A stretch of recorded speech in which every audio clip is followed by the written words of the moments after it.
Thank you. And I'm going to go ahead and share my screen so that we can dive into thinking like a boss. Okay, so let me go ahead and get to it. Do we see this screen? Hopefully. Do we see this? Or is it just loading with the circle of death? Loading with the circle of death? That's too bad. Let's just There we go go. slide by slide like this.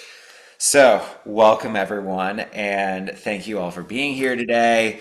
This session is called Thinking Like a Boss, shifting from gig to gig survival mode to long term business success, presented by yours truly, Jared Basto, founder and owner operator of Opus Freelance Music Coaching. So, we've done the housekeeping, we've already learned about one another, did a quick icebreaker drill.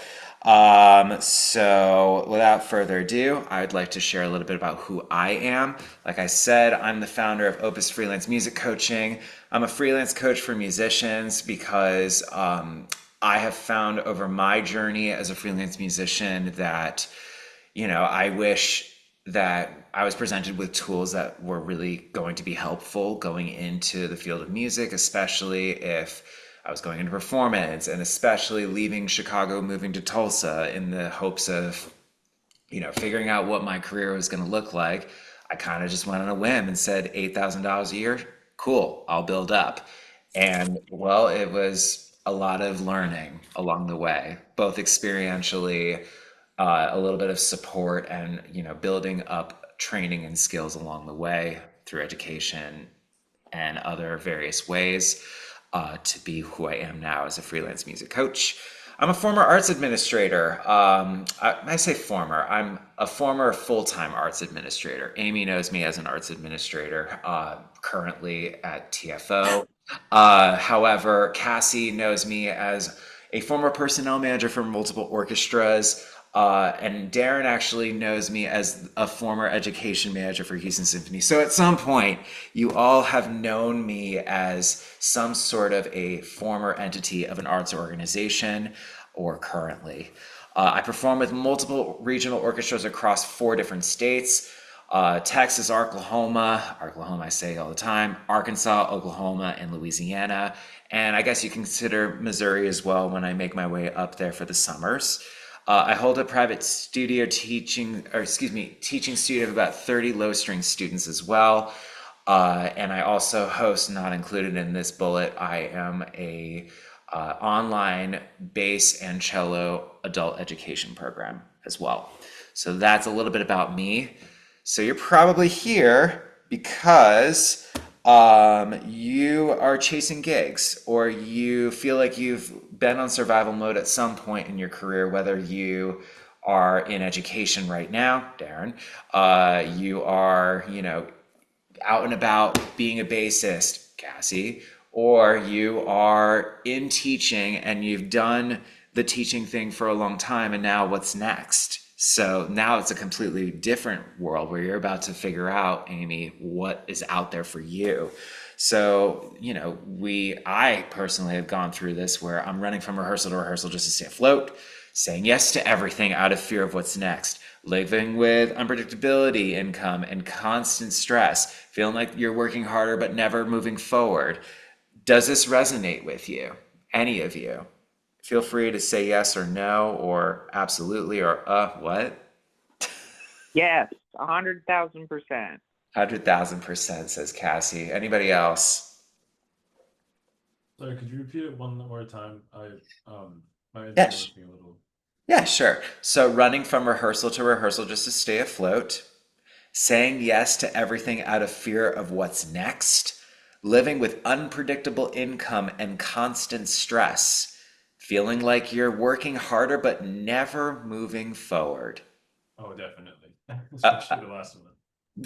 yes, yes. Okay, Amy, what about you?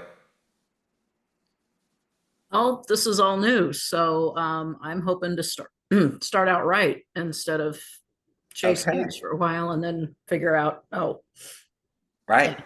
I gigged a lot in undergrad and when I was a young teacher and have not had the energy lately. Aha. Okay. So this is going to be a very interesting journey for you to watch and listen right now. But I'm glad that there are people here who do relate with this because now we can work from one another to determine, like, okay, how can we all overcome this or how can we avoid this in your case, Amy? So, a little bit about why deeper I decided to be a freelance music coach. So, I've lived the freelance life. I live the freelance life. Even right now, like I mentioned, I gig across 4 states. But there came a point early in my career where I was severely burned out, and I decided I'm going to get a master's in arts leadership and cultural management with the hopes of, okay, someday I'm going to get a 9 to 5. I'm going to leave performance behind. I'm going to leave teaching behind, and I'm going to be an arts administrator because I got my training in that and I have my expertise in music and, la di da, hope for the best, cross my fingers. And, that caused me to crave stability.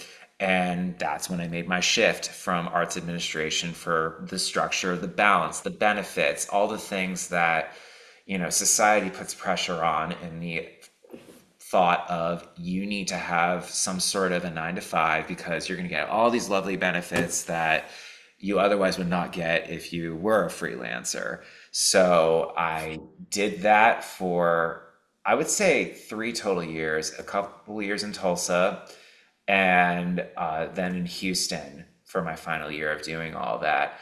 And it wasn't until I moved to Houston that I was strictly arts administration. And I learned deep down my entrepreneurial spirit was screaming.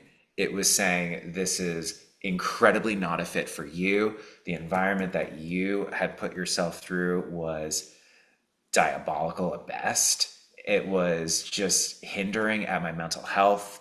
It was crushing my emotional health.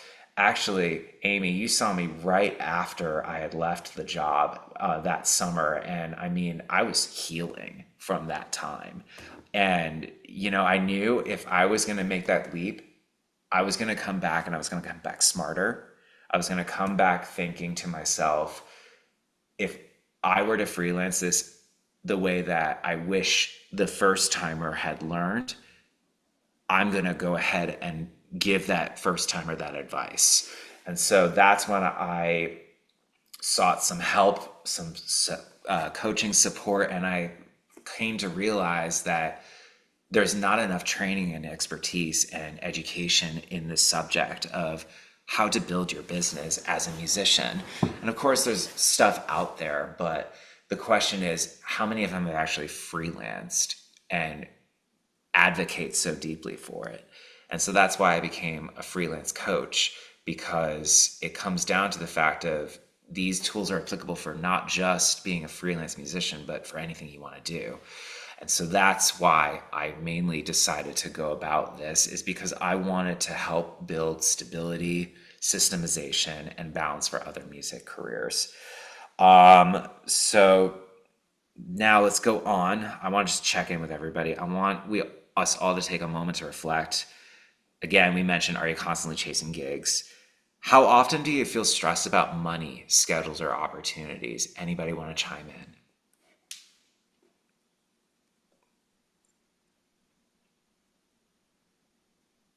You can type in the chat, but I probably won't see it just because I'm on an iPad. So if you want to shout it out through the rooftops, that might help.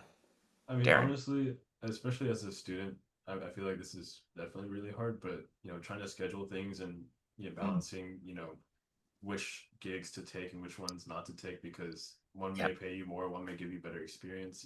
It's really hard, especially when you don't know many people you're working with, and if you're new to the scene, it's really hard to know who has good management and who doesn't have good management. Making your time at the gig Mhm. a good time. So Yeah, it's such a gamble. yeah, definitely. Totally. Cassie or Amy?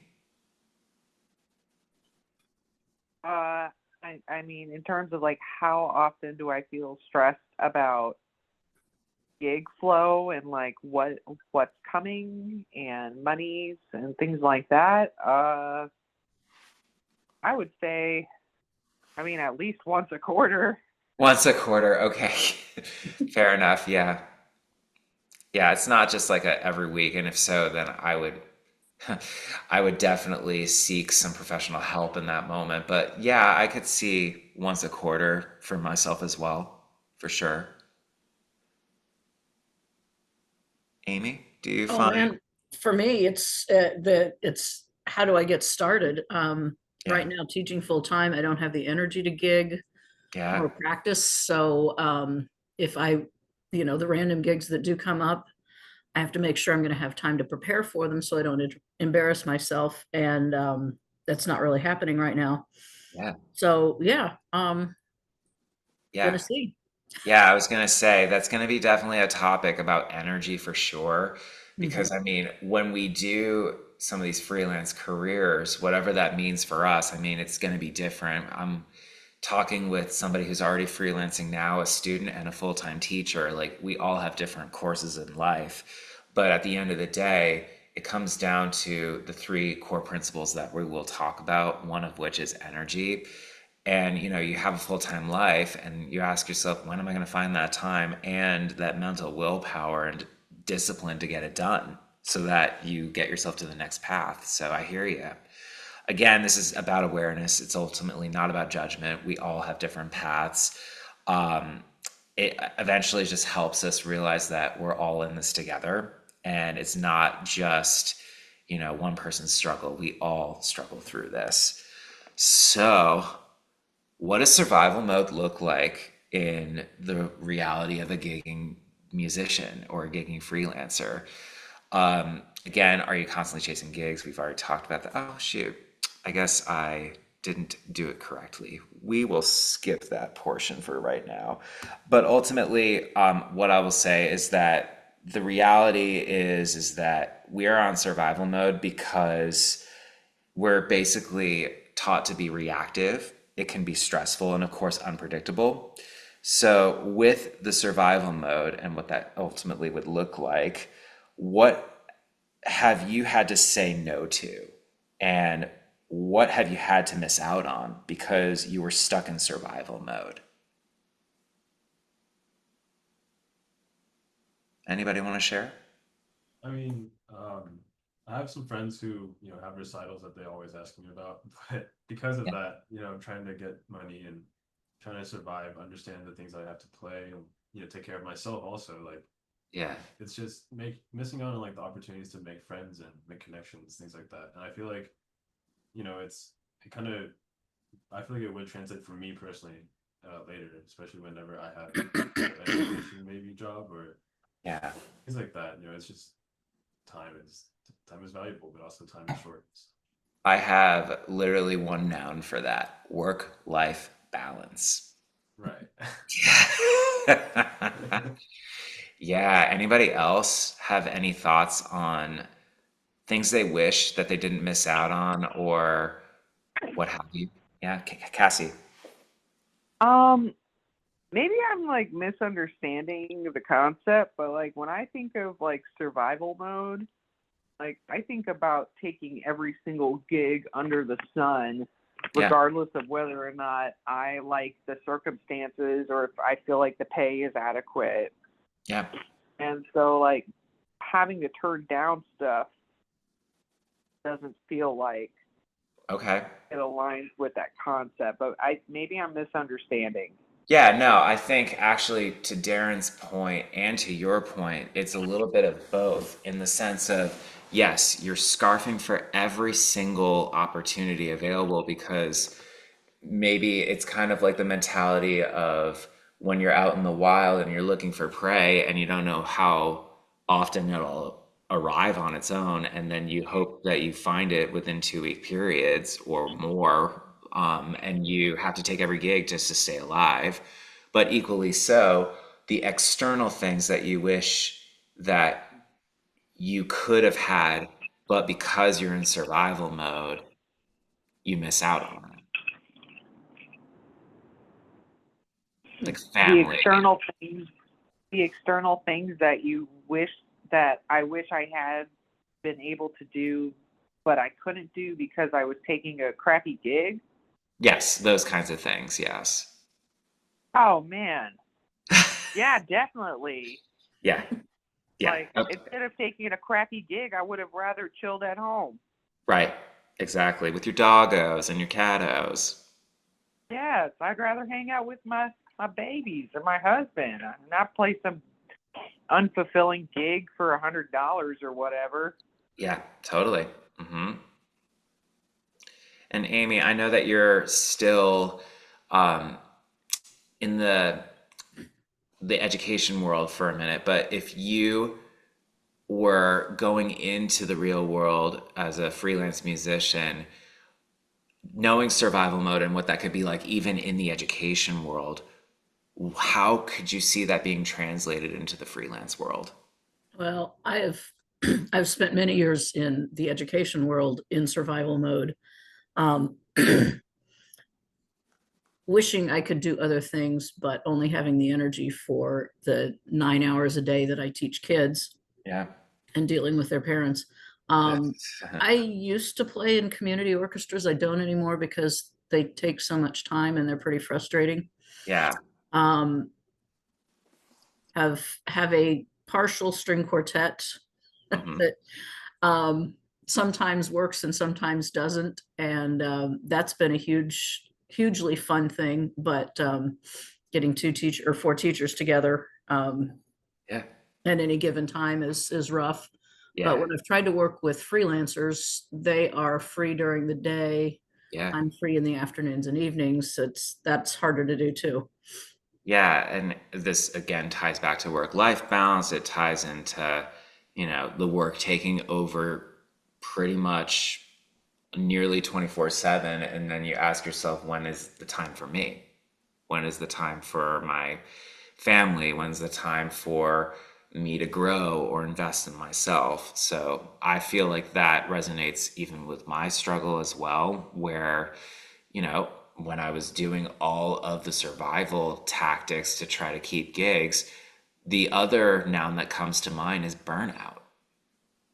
Is the feeling of you go so hard to the point that you have no steam left, and it affects you to the point where nothing in the world matters, and you deep down feel like you are just a tool to try to get people further or organizations further without really honing in on giving yourself that space to come out of it. So to me, that's how I view survival mode. It's you go so hard to the point where you literally have nothing left to give, and then you really are screwed. Does that resonate with others too?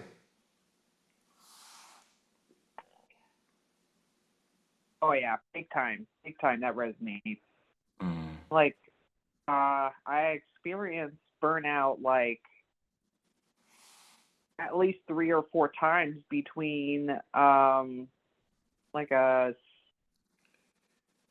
10-year period. hmm. It was exhausting.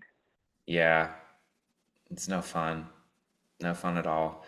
So, of course, I kind of mentioned it, and I believe others have mentioned it as well, just, passing it around with our ideas. The cost of staying here and why survival mode holds us back, chronic stress and exhaustion that affects your health and creativity, financial instability and uncertainty about the future, missed opportunities for career growth or personal development, lack of plan, strategize, or build a long term vision, the feeling of being trapped in a cycle where it's hard work and it doesn't lead to much progress. Again, does this resonate with people? Absolutely. Hmm. Anybody else? Except the financial instability. I have had financial stability for 30 years, which is nice. Me, Sure. Yeah, me, yeah. me. Me, says Cassie. Yes. Darren, are we on the same boat right now of how this can affect us? Yeah, yeah, definitely. Cool. Okay, gotcha. All right, so let's go a little bit deeper. So Amy kind of touched on this a little bit, and Cassie even touched on this as well. And well, Darren, you touched on this as well. We all somehow figured out the three core areas of business success and where musicians need the most control. Time, of course, designing your own schedule instead of reacting to it. Prioritizing what matters most, of course, whether that be having a sweet gig situation where you're with your favorite orchestra members and great conductor, and it happens to be financially fruitful. Awesome. Maybe not traveling so much, maybe finding the time to hang out with those that you care about. Maybe it's time for having more private lessons, those kinds of things. Energy, protecting your mental, emotional, and physical well-being to sustain creativity. For me, that is teaching privately, and teaching a long slew of the same techniques really honestly keeps me going, because I could do it in my sleep. And I know that anything that involves change, or anything that involves something that's catastrophic, or God forbid, when a student is not really doing their job and I have to keep moving, that drains me, ironically. Um, Money, of course, building consistent income streams and financial stability beyond. As freelancers, I can attest, and maybe one, two, or all of you can feel this way too. There's always going to be multiple income streams, but the question is how do you keep that continuity? Um, Out of these three, is there one in particular that makes you feel like you have the most control, and ones that you feel like you have the least control? Anybody can chime in. I'm going to go from having a consistent income stream to having a small amount of money coming in for retirement and needing to make up the gap. So Yeah, I feel like I will gain time and energy sacrificing money. sure. Yeah, yeah. It's going to be different for sure, but it's going to be worth it, hopefully. That's the goal. Cassie or Darren? I mean, I feel like right now for me, I feel like I got some time management down, so I feel like that's the one I have most control with. But personally, I'm a very like emotionally forward person, so my emotional energy is always drained by the end of the day. And I feel like, that that's really hard as a musician, especially when you're trying to put emotion into your music, things like Uh, that. So, yeah. I feel like by the end of rehearsal, by the end of the day, that's the one I lose the most. So I feel like I should get some more control on that. Okay. And Cassie? Can you prompt the question one more time? I'm having trouble coming up with an answer. Sure. So, of the three core areas of business success that we all could use and need control for, time, energy, or money, which of those three do you feel you have the most control over? And which do you have the least control over? I think right now I have the least control over money and the most control. You said time, energy, and money. Actually, it's kind of a toss-up between energy and money. What I have the least control over. Mm-hmm. But I feel like at this particular moment in my life, I have the most control over time, and Gotcha. that's to an extent, yeah. Cool. Okay. And if I were to chime in as well, I would say, oh goodness, um, I'm pretty sure all of you have some understanding of the amount of energy I have. I like to think I have the most control of time and energy. I have honestly the least control of money. And that's always fascinating to come up with that answer, I think. So let's keep going, shall we? We are now going to talk about time, and I've actually created some worksheets as well, a template and a example, which I will have to figure out a way to, yeah, I'll probably be able to open it through here. So time is the ability of taking control of your schedule, designing your schedule so that you don't just fill it out. Ultimately, the goal with this is that you stop living week to week around random gigs. You block time for practice, you block time for teaching, you block time for performing, business tasks. It's your opportunity to treat your non negotiables, i.e., your rest, your time for physical activity or exercise, your family, your own personal admin opportunities as seriously as your performances. I can certainly say from my own experience, I did not consider this as a variable in my schedule. And since coming back from admin, thankfully, doing those kinds of tools where you have to account for travel and you have to account for, days of rest and whatever, those non-negotiables that I've added into my life have truly set boundaries for what I can, should, and should not and cannot take on top of performing and teaching. Actually using schedule tools as well, like Google Calendar, which has been very helpful to me. Trello for project management related stuff, maybe Asana as well as another tool for schedules, as well as protecting your quote CEO time each week for planning, outreach, and strategy. That is your, as my coach would say, there's the entrepreneur brain, the manager brain, and the technician brain. The technician being the performer, the teacher, the specialist who does the work. The manager is those who engages in the communications or sets up the projects for yourself to be able to do the things that the specialist, i.e. the technician, would do. The CEO is the big picture thinker. That is your opportunity to dream. That is your opportunity to think about what the entrepreneur inside of you wants to do a year from now, 5 years from now, 10 years from now. Long-term picture thinking. So I am going to see if I have the ability. Yes, I do. All right. I am going to see about getting this template. Oh, shoot. I don't think I can.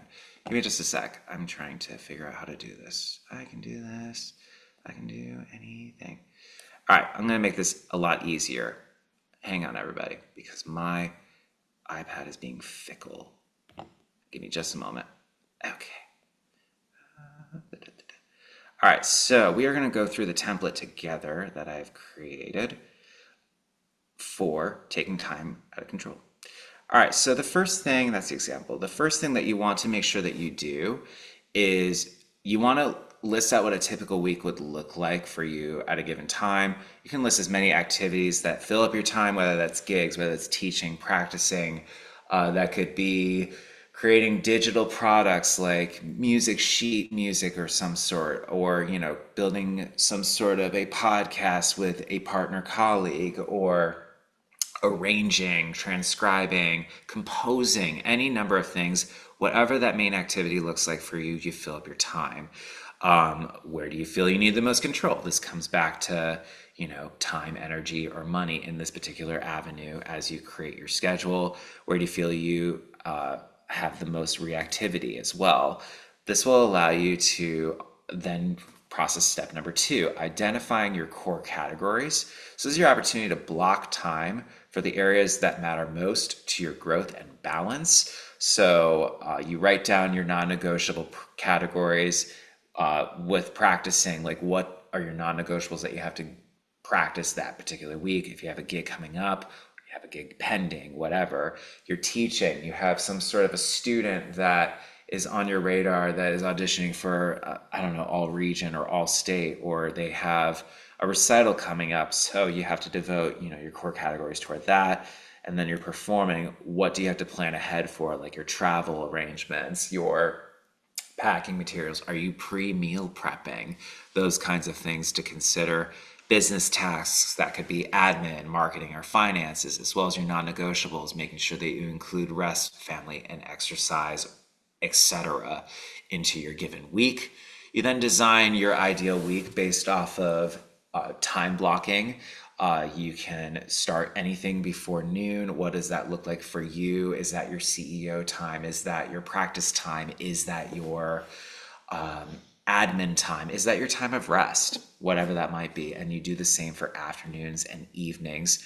And what changes would you bring to your schedule closer to your ideal? So if you find that you are a much better thinker for like analytical work, then maybe that's your admin time for the morning versus your mid-afternoon. If you find that that's where you're most creative, then you make your adjustments for maybe practicing for whatever that might be. If you just want to work at the evening hour, maybe that's your opportunity to do some teaching or some creativity that doesn't necessarily require your instrument, etc. And then, of course, we have the opportunity, excuse me, to choose our tools to set up our schedule. So for me, it's Google Calendar. It could be Trello, it could be Notion, it could be ClickUp, or any other apps that you use to schedule yourself. And then, of course, we have our CEO time. This is where we have our opportunity to be the big picture thinker, like I mentioned before. You can block 1 to 2 hours each week for leadership time in your freelance career. What days work best? What time will you commit to? And what will you focus on during that time? Will this be a planning time, outreach time, a strategy time, etc.? And then you have yourself an action plan that you can produce for yourself. I think it might be helpful if I show you an example. So this is what I would put down for my own audit schedule. So say I have 3 orchestra rehearsals, 2 performances, often requiring travel between states, for instance. Teaching, I have a private studio of lessons. Practice, I want to fit in time to practice between travel, not always going to be consistent. That's just going to happen. My business, I have coaching calls, webinar prep, for instance, like today. My Opus freelance music coaching strategy sessions, as well as admin, and things I need to consider are travel days. I plan to rock climb tomorrow in between my dress rehearsal and concert, so that I want to include, as well as calling my family on my travels, things like that, or my husband on travels. Where I feel I have the most control, I feel like I have the most control over my teaching and coaching commitments because it's pretty much set. I know when I'm teaching my students when, I know when I'm coaching my students when, I know when I'm giving a webinar when. When I have to react is pretty much whenever I have practice time or whenever I have travel demands. That's just kind of how I roll.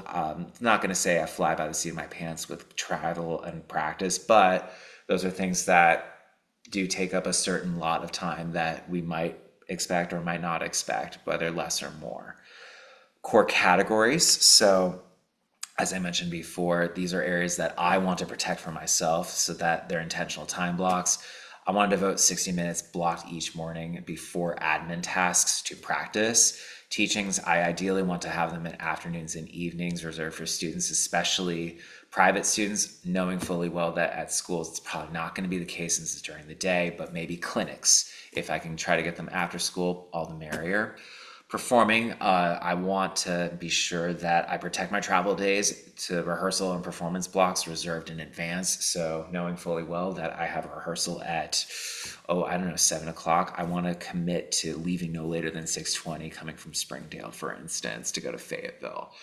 Business tasks, daily admin hours I have to dedicate specifically to emails, invoicing, and scheduling. Otherwise, I could do snippets all throughout the day, but then I'm not focusing on the next hour, which could be devoted to rest. It could be devoted to practicing. Could be devoted to CEO time, whatever that might be. My non-negotiables. This is rest. This is exercise. This is family time treated like rehearsals. These I want to keep as untouchable as possible, only because, it's very easy to disregard them. And so that's why I hold non-negotiables so dear these days. My ideal week design, I want to devote mornings to practice and CEO. This is my opportunity to, again, plan outreach and do strategy work for whatever future plans I have for my freelance work. Afternoons are typically devoted to teaching blocks eventually when I build a huge private studio, but also just as much maybe school coachings or sectionals after schools. Evening is obviously devoted to rehearsals and gigs. This is just a typical norm for me and probably for many others as well. Probably not for Darren, just because I know that rehearsals are typically during a school period day in the afternoons or maybe even mornings. Weekends, gigs for sure in the evenings. Weekends, performances and or family reset time, especially as I travel. Changes I want to get closer to my ideal. This allows me to protect my time for practicing more consistently, even on travel days. And I want to keep my CEO time as a non-negotiable, regardless of performance schedule, because, it's always nice to think about the future. It's always nice to dream. It's always nice to give myself that opportunity to say, What does Jarrett want for himself 5 years from now? Where does he see himself? What is that going to take? And give myself that strategy thinking session, especially while I drive. And then scheduling tools I use: Google Calendar for time blocking, for practicing for teaching, Trello for tracking webinar preparation, my project planning work, including projects within my freelance music coaching business, as well as for my private students, etc. Asana allows me to manage my orchestral schedules as well as school coaching commitments and deadlines. And then my CEO time, talking about, what do I see for the future, strategies for my coaching business, webinar planning, what does that look like after these 12 sessions are over, doing my network outreaching, asking colleges, I'd love to give a workshop at your institution to help empower students to go into the career of music, but thinking outside the box rather than a 9 to 5. Maybe they prefer to be a freelancer, long-term career direction work. And then finally, my action plan, making sure that I have a block for practicing, teaching, performing business and non-negotiables each week, and allow myself to protect one area as a top priority, that being consistent practice time, as well as maintaining my CEO time every Friday morning to drive Opus forward. So I know that this is like a huge brain dump, but based off of this worksheet and based off of what we've learned about time and how we want to take control of that, how does all this resonate with everybody?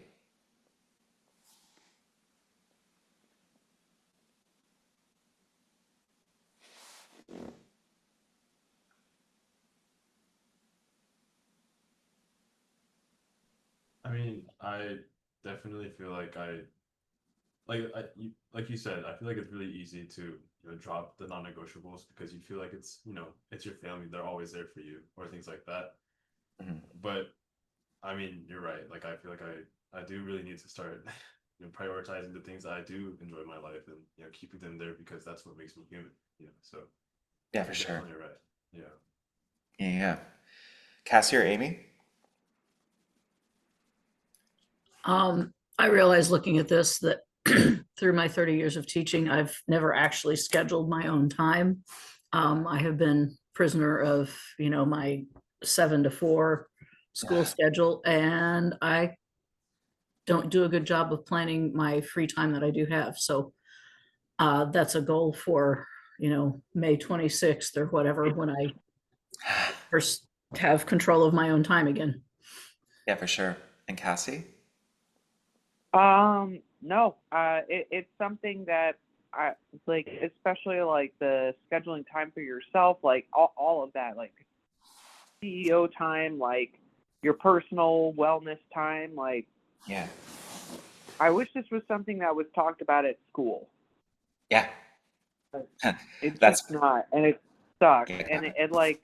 it sucks that we have, like, a lot of us are learning that, like, well into our careers, like, and not like, I feel like just with freelance culture at large, like, I mean, just being a slave to the hustle is Sure. glorified.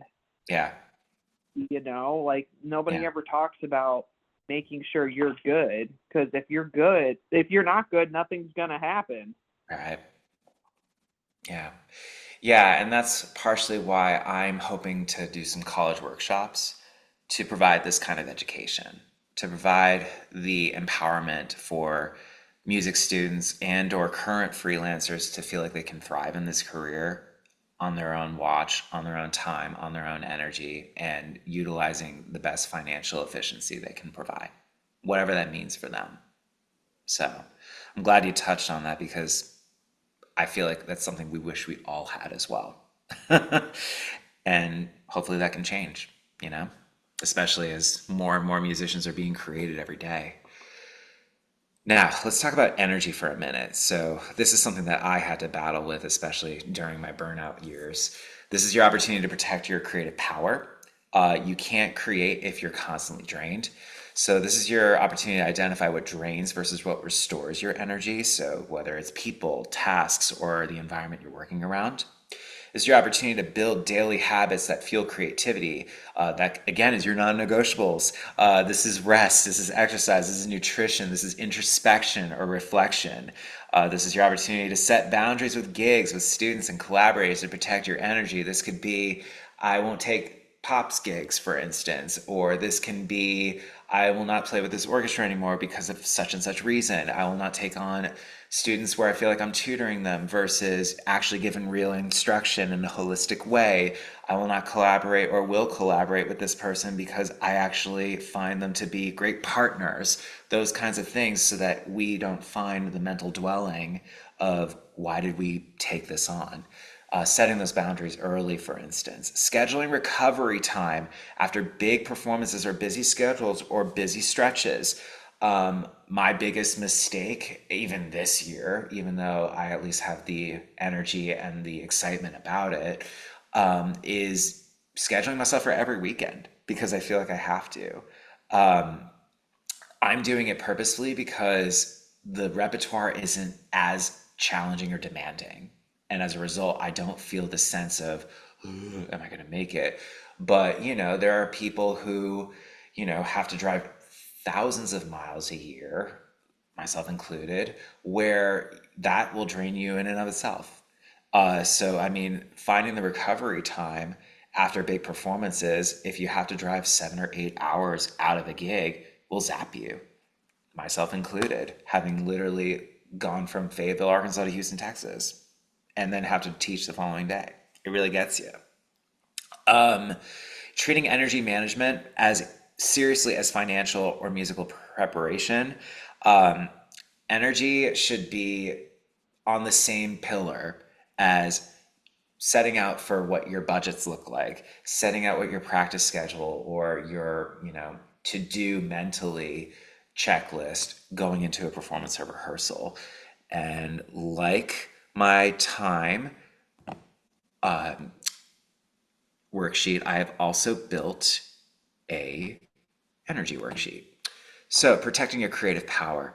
You first want to make sure that you're identifying, again, what drains or what restores you, so that you have some sort of a figure for how to preserve and or avoid any sort of draining of energy. Identifying your daily habits that fuel creativity. So, what does that look like for rest? What does that look like for exercise, nutrition, reflection, or mindfulness, or maybe other methodologies that are out there for you to fuel your creativity? I know I'm going to move quickly, says the iPad. Step 3, making sure that boundaries are there to protect your energy.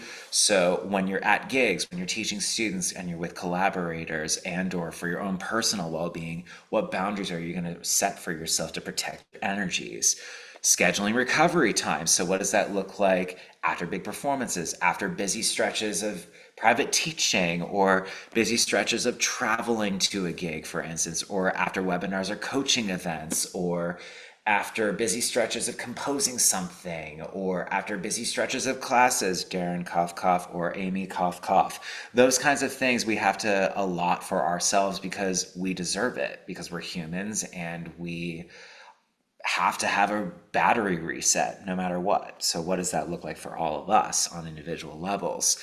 Treating energy management as preparation. How will I budget energy this week? Ask yourself those kinds of questions. What energy restoring activities will I treat as non-negotiable? For me, it's rock climbing. It might be different for the example that I put there. I don't quite remember. I did it fairly recently, but it's escaped me. How will I ensure energy management is as serious as musical or financial prep? So making sure that it's, again, on that same pillar, and then creating an action plan for yourself.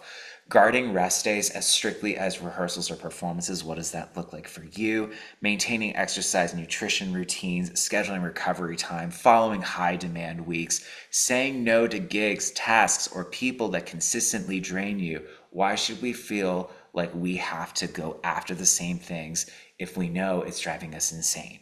We want to avoid things like that. So, without further ado, here's my example for things. What drains me? Yes, travel days do drain me going into orchestra rehearsals, especially if I had taught 7:30 to like 11:30, knowing I'm coming from McKinney and going straight to Fayetteville to go to rehearsal and maybe warm up. it's a lot. Overcommitting to extra gigs that don't align with my priorities. My priorities being, are the people fun? Is the pay good? Is the rep fun? Is the conductor great? Those kinds of things I do prioritize over.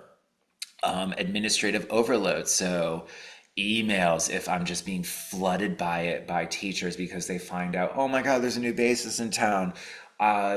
We need him in school private lessons. And then I get like 30 emails and I don't know how to manage that. Invoicing because I'm at clinics all the time and I have to constantly get that out there so that I can get paid. Scheduling everything such that, I have a structure in place. Nothing hurts me more than seeing a new schedule that I have to have available for new families to teach at in-school private lessons, and then I suddenly have to put it on my software the day before. It stresses me out, as well as negative environments or collaborators, because it's just not worth putting my energy in that kind of a setting anymore. What restores me? Focused practice sessions with clear goals. I have a gig coming up. I have an audition coming up. I'm about to perform for a busking event before a concert, and I want to present myself as well as possible. Those kinds of things I want to practice on, and I want to devote at least 30 minutes to an hour of that particular session toward those goals. Coaching and teaching students who show curiosity and motivation, physical exercise and rest days, rock climbing, hello crimps, kayaking eventually, Amy, I promise I'll get one when I go to Lake Lavon and then we'll do it at TFO. Family time and non-music conversations. So this is my opportunity to just basically be like, hey mom, what's coming up for Thanksgiving? Or, talking to Joey and talking about what does the future look like for us and our cats. Quiet reflection time. It's my opportunity to journal. It's my opportunity to listen to music, or I'm not going to say this, but I will. Netflix while driving so I can at least zone out. Having that opportunity to just have that inquisitive thought for myself. Daily habits that fuel creativity. This is where we rest, we exercise, we give ourselves the fuel we need for nutrition and reflection. So for me, it's prioritizing my sleep with no late night admin after performances. It's so easy to just dwell and think deeply on, oh gosh, what's coming up? Oh gosh, what's coming up? Maybe I just need that melatonin to put me out. Maybe I just need to be in total darkness, and then suddenly I can rest it out. Exercising, I have to have my rock climbing. I have to be able to find my walks and build it into my travel days to offset for long drives, for instance. I do take some gas stops and I do a perimeter around the gas station. It's a little strange, but it allows me to get out of the seated position for just a minute. Nutrition, making sure that I have consistent meals and avoiding skipped meals during busy stretches. It's so easy to do. I make sure that I have like rest stops within my teaching day in my colleague's office and just be like, I know I have enough time to get this yogurt in. So I'm going to put that in there. I know I have enough time to nuke this TV dinner before I have to travel to the next school. I'm nuking it here. I'm eating it here. I'm off. Reflection, making sure that I have a weekly introspection time such that after performances, it's my time to focus on resetting and perspective. Am I moving forward toward my goals? Those kinds of things, I give myself that introspection. This is my also opportunity to set my boundaries and protect my energy. I want to limit the number of gigs I say yes to if they interfere with my teaching, my coaching, or personal commitments. I've only said yes to one where I know that it's going to interrupt my teaching flow. However, I had a caveat in that I wanted some artistic fulfillment. This is my first time doing a specific ballet. I want to do it. So I would say yes in that particular moment. Otherwise, I would say, nope, no cigar. Students, are they going to encourage practicing independently? I want to encourage them to practice independently and hold accountability to reduce constant micromanaging, because nothing is more debilitating than saying, you didn't listen to the piece, let's end the lesson early so that you can listen to it. Because it's not helpful to me as a teacher, it's not helpful to them as a student. But those are things that I put out there for online resources and say, hey, take flight, go ahead, come back to me next week. collaborators. I only want to work with ensembles and colleagues who foster professional, positive environments. That would be all of you and anyone else that's out there that are fun, engaging, and just want to play and have fun. That's kind of my mantra when it comes to collaborations. Personal, no coaching or business calls late at night. I really truly want to set a boundary for, after 7 p.m. or even 5 p.m. if that's the case, where I devote it to strictly evening performances or my time for recovery after a long day of work. Oh, shoot. Sorry, everybody. Let me go back to that. Step 4, scheduling recovery time. After a concert weekend, block at least one morning off before jumping into teaching. That's usually my time to obviously drive home, but I also use that first hour to just drink coffee and have a second to breathe. After travel heavy weeks, reducing lesson loads such that the following week is not as crazy where possible. And after major coaching events or webinars, reserving a quiet evening for rest and reflection before diving into the next project. I promise you after this rehearsal that I have at 7 o'clock and that goes till 9:30, I will not be doing anything. I will be thinking about rock climbing the next day after my dress rehearsal. Treating energy management as preparation. So this is where we treat energy management as essentials practice and finances. Just as I budget money and I budget energy across the week, this is where I want to make sure I budget rest, exercise, and reflection as scheduled and not as optionals, non-negotiables, basically. Protecting energy ensures my performing, teaching, and coaching remain at a high level without burnout. So what is my action plan? Guard my rest days as strictly as rehearsals or performances, maintaining exercise and nutrition routines even during travel weeks, schedule recovery time following concerts, travel, or webinars, and saying no to gigs, tasks, or people that consistently drain energy without return. So, friends, how does that all resonate with us?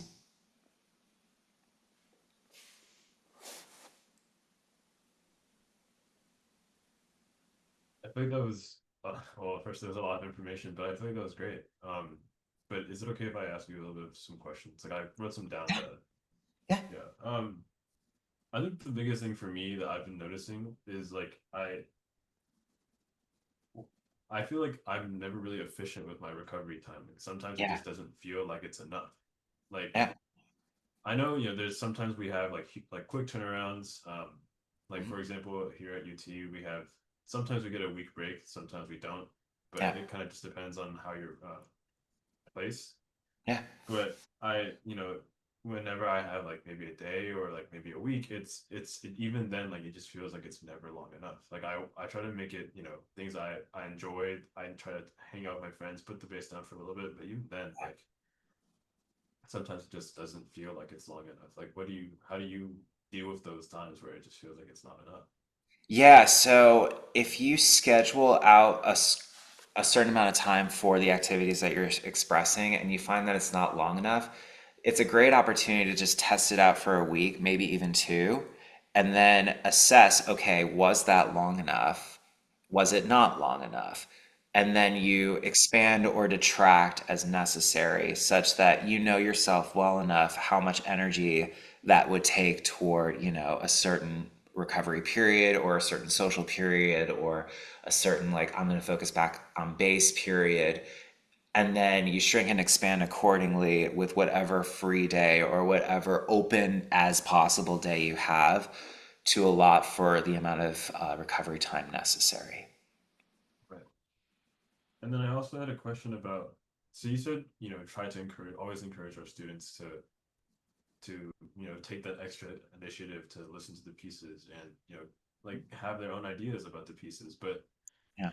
the couple of students I've had, it's it's said that they're passionate about learning in the bass. They love Yeah. learning the instrument, but they don't want to take that extra initiative. Like how do we like? Because I'll ask my student, hey, you should listen to this piece. You should listen to your solo, your etudes. Find it online. Understand what you're trying to play Yeah. before you get into it. But I'll come back to the next lesson, and I'm like, hey, so did you get to listen to it? Did you write any notes? And it would just straight up be no. And as you said, it's very discouraging, but Yeah. it's at the same time, because there's so much I feel like I can do before I feel like I'm Yeah. forcing them to do something that they don't. Sure. I have a couple of ideas for that.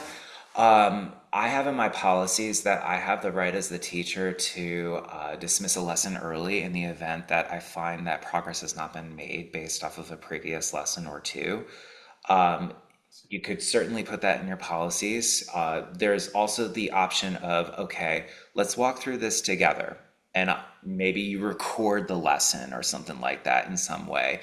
You walk through it together, you see that the student has that aha moment. Okay, it's not as hard as I thought. You send it to the family possibly, and then you say something to the effect of, hey, we worked on this today. Could you please encourage them to pursue this avenue of listening or this avenue of practice habit building?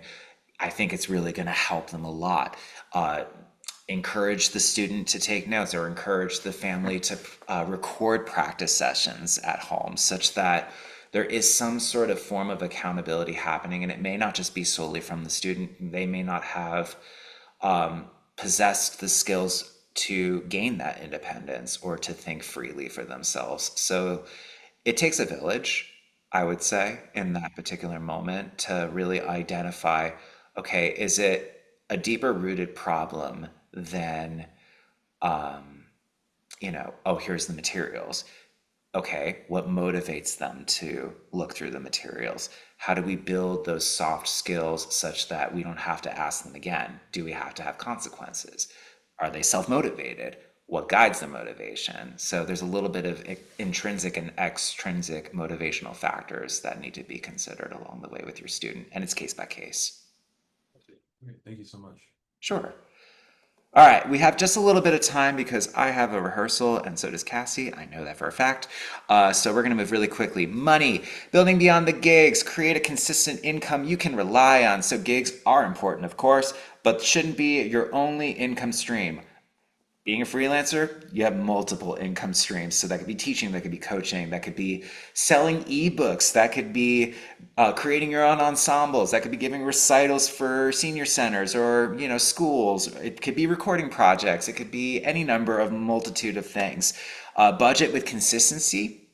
You want to treat your freelance work like a business P&L. You want to build a financial buffer so you're not pressured to say yes to every gig. And money equal stability will equal freedom to choose meaningful work, not just available work. So what does that look like with the templates that I have built for you? We want to be sure that we know our income sources. So that could be, again, those multiple streams of income. You want to budget and be able to financial plan for yourself. So how will I track income and expenses? How will I separate personal and business finances? What are my fixed monthly budgets, expenses, and what are my variable expenses? Key habits that you spend on or that you build revenue off of. Build a financial buffer. How many months of expenses will I keep saved? How will I prioritize building this buffer? How will it allow me to say no to gigs that don't align with priorities?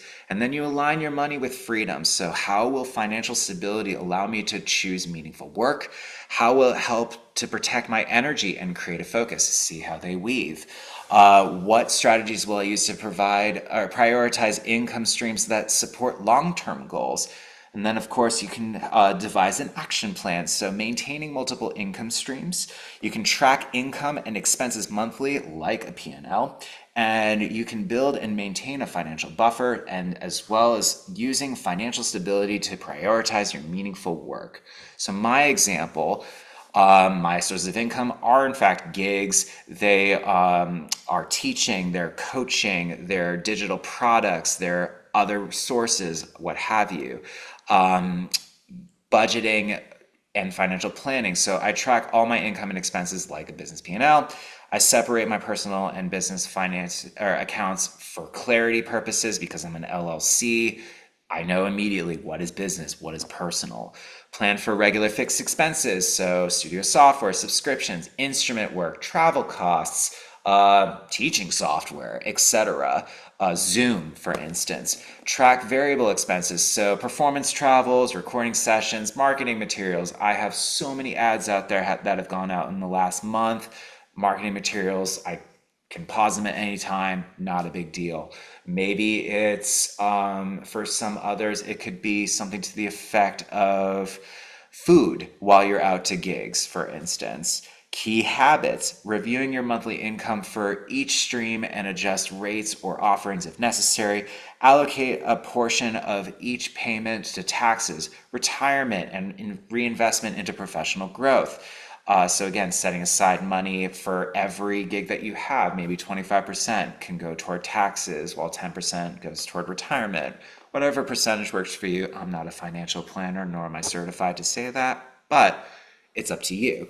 Monitoring which income streams are most reliable and scale them. Building a financial buffer, maintaining 2 to 3 months of personal and business living expenses saved on the side. Prioritizing savings when income is high to cover slow weeks or cancellations, or if you're like me and you have a famine cycle, i.e., the summer, you want to be sure that you have enough expenses to keep a roof over your head during the summer, so the income that I generate, percentage goes aside. Allowing selective gig acceptances, aligning with teaching and or coaching priorities, for instance, as a financial buffer. Step 4, aligning money with freedom. So financial stability, allowing me to decline gigs that conflict with other priorities or personal well-being. So if it doesn't align with what I want to do, I don't have to say yes to it. I just simply say, hey, ask me again on another day. Ensuring that I can focus on high value work like teaching, coaching, strategic projects for Opus, or maybe even having my practice time available to me to then go to my rehearsals and or my performances prepared. Protecting my energy, creativity, and professional growth as well. My action plan, making sure that I maintain my multiple income streams. That includes my private lessons, coachings in the schools or clinics, gigs, my ebooks that might be coming out soon, my podcast work that might come out in my future, which I'm working on exclusively, now you know, and my ensemble work that I work with my 3 to 4 orchestras. Tracking my income, so using some sort of Google Sheets, or I use my music staff as well to track my teaching income. Maybe QuickBooks for accounting software to monitor all my income streams and expenses, separating business versus my personal finances, having separate accounts for those, as well as a savings account for taxes, for retirement, for the rainy day fund, etc. Building and maintaining a financial buffer. So make sure that you're keeping 2 to 3 months of expenses in a savings account, as mentioned. Allocating a percentage of each paycheck to buffer an emergency fund, which I also mentioned as well. Using financial stability to prioritize meaningful work. So accepting gigs that align with career and energy priorities. Again, that could be for anybody, and this is not limited to just me. The people, the artistry, the pay, the conductor, the community. I didn't even mention that, but that is also a factor that some people take gigs, or any other opportunities or reasons for people doing it. Focusing on coaching and teaching as a reliable source of income, consistent revenue streams, and then reinvesting in professional development for Opus freelance music coaching programs. So, how does this resonate with everybody?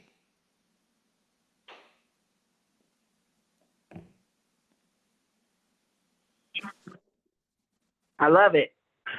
Awesome. It's smart. It's sensible, and it Mhm. feels less daunting. Yeah, for sure.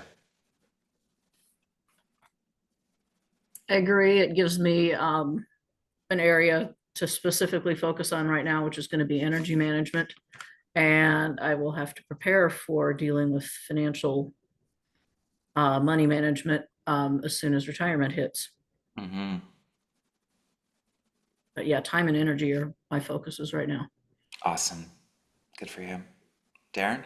Yeah, just like Amy said, I mean, with all of this, like it does really put it out. It makes it a lot clearer, Yeah. like, what I should be prioritizing and how I can, rely on other things than just, sitting in my bed and sleeping to rest, things like that. It's so Yeah. easy to do. I mean, it's amazing, Yeah, but for sure. but Hmm. yeah, just laying it all out and realizing like I have other options to Hmm. let myself like be myself whilst doing the thing I love. Exactly. And you're allowed to do that. The final thing I want to discuss, and I'll just show the example of what I created after this. This is your opportunity to build your business owner roadmap. So these are the first steps to shifting out of survival mode. Ultimately, you want to pursue these 5 steps. You want to redefine your identity, stop calling yourself just a gigging musician, and start embracing the role of being a business owner. Own it. It is worth having that dignity and respect for the work that you've put forward to be the musician and owner of your business that you deserve to be. Be sure that you design your schedule, block out your CEO time weekly, along with your practice, along with performance and rest or teaching or whatever other side work that you do. Audit your energy, write down what drains you or what restores you, and then adjust your commitments accordingly. Assess your finances, tracking your income and your expenses, and identify at least one new potential income stream. And then this is where the CEO brain really goes full throttle. Set a 90-day goal, focus on one major shift, whether that be time, energy, or money, to create a visible progress. So let me go back to this. I'm going to show you my roadmap that I've built for myself. So again, redefining your identity, no one calling yourself just a gigging musician, designing your schedule, blocking out your CEO time. For me, it's in the mornings on Fridays, for planning, for outreach, for strategy, for Opus freelance music coaching, as well as teaching. What does that look like going forward? For performing, what pieces should I be practicing by next week? Or, what other recital projects do I have coming up? What auditions are coming up, etc. Auditing your energy. Again, what drains or restores you.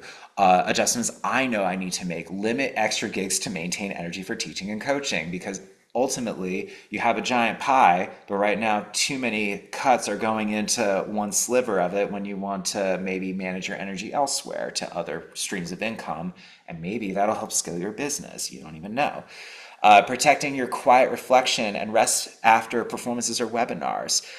This is your opportunity to maintain consistent exercise routine, as well as nutrition, even during your busy weeks. Assessing your finances, tracking all income streams like your P&L. So again, going back to generating your revenue and what that looks like, as well as your income expenses. Current streams, what does it look like to you? Identifying new potential income streams. Maybe you want to host an online masterclass series, or maybe you want to build an education program for adults, whatever that might be for you. Build a financial buffer covering 2 to 3 months of expenses to avoid taking work solely out of necessity. And a 90-day goal. So my goal is to maintain a consistent weekly schedule with protected CEO time, practice, teaching, and non-negotiables. What do I need to do that? That's what I need to do. And ultimately, my expected outcome would be to reduce reactive work and increase control over week-to-week planning and measurable progress toward growth and teaching and coaching. Now, how does that resonate with everybody? It's a lot. Yes, it is. Absolutely makes sense. But yeah, baby steps. Baby steps, exactly. And again, I'm only comprising this in an hour and 15 minutes, so we only can do what we can do. Yeah. Anybody else want to share?